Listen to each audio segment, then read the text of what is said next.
বেশ কিছুদিন যাবৎ বাজারে ভোজ্য তেল আর সয়াবিন তেল হাওয়া হয়ে গিয়েছিল, মানে গায়েব হয়ে গিয়েছিল। কিন্তু পরবর্তীতে সরকার বাধ্য হয়ে ব্যবসায়ীদের দাবির মুখে নতি স্বীকার করে ভোজ্য তেলের দাম লিটার প্রতি 8 টাকা করে বাড়ায়।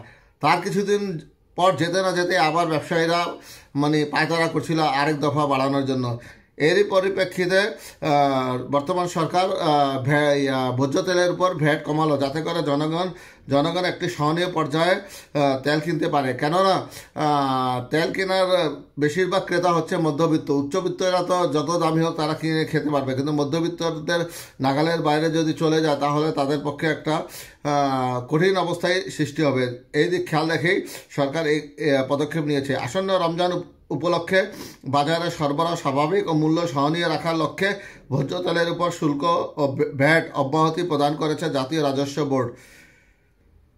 পরিশোধিত ও অপরিশোধিত সানফ্লাওয়ার, ক্যানোলা, সয়াবিন ও পাম অয়েল আমদানিতে বিদ্যমান সব আমদানির শুল্ক, রেগুলেটরি ডিউটি এবং অগ্রিম আয়কর আগামী 31 মার্চ 2025 পর্যন্ত সম্পূর্ণ অব্যাহতি দেওয়া হয়েছে।